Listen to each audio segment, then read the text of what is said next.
Hey everyone, I'm Lindsay Adler, and I'd like to take a moment to share how I got the shot.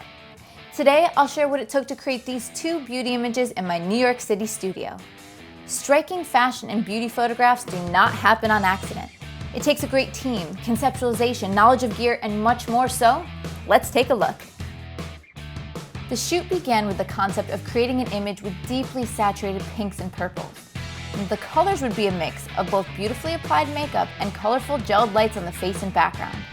Hairstylist and makeup artist Johnny Gonzalez and I discussed the inspiration images before the shoot because we wanted to create a rich pop of color without becoming too clown-like. We selected our model Daria for her beautiful skin, her long neck, and fantastic beauty features. For this shoot, I chose Canon's new Canon 5D Mark IV. With its quick focus, ability to capture rich colors, and more than 30 megapixels of detail, it was going to be perfect for this beauty shoot. Now for beauty photography, I generally work with two lenses, the Canon 70-200 2.8 lens, and I use this more for headshots, and then my Canon 180mm macro lens when I need to get even tighter and get even more detail. Tethering is an essential part of ensuring success on a fashion and beauty shoot. Here, I'm using my Tether Tools Tether Pro cable, shooting directly into Lightroom CC. Each image appears on the screen while I shoot, allowing me to check my focus, better examine the light on the face, and apply any specialized adjustments to the images while I work. Furthermore, my creative team can examine the images to catch any problems, perhaps with the makeup or the styling, before it's too late. Tethering is an essential part of my workflow, especially for successful creative collaborations. The light on this shoot was absolutely key to the concept. I used 3 ProPhoto D1 Air 500 watt strobes. First, the main light I used was a 5-degree grid on the face to give me a focused and very precise area of light, just to the center of the face.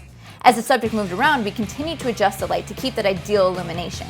The beam of light would give me the drama and the impact that I needed for this shot. Next, I used a zoom reflector and a 20-degree grid with a magenta gel in the background. This allowed me to transform my thunder gray seamless paper into a rich glow of pink behind my subject.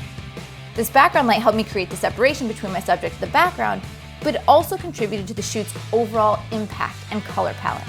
Finally, another strobe with barn doors and a blue-purple gel was used on the shadow side of the face. Using this gel allowed me to add colorful undertones to the shadow area of the image, giving an even more saturated look to the shot. Posing is important even in beauty images. It can be used to elongate the neck or create better lines in the shot. In fact, in tight beauty images, even minute changes to the pose can completely change the results. Retouching is part of the creative process, and it helps me get that high fashion look. For these images, because I was utilizing very harsh, very high contrast light, I knew that I would need to perfect the skin in post. Localized dodging and burning, as well as frequency separation, were utilized in Adobe Photoshop CC, and it helped create that final polished image. Now you can see all of the pieces that came together to get the shot.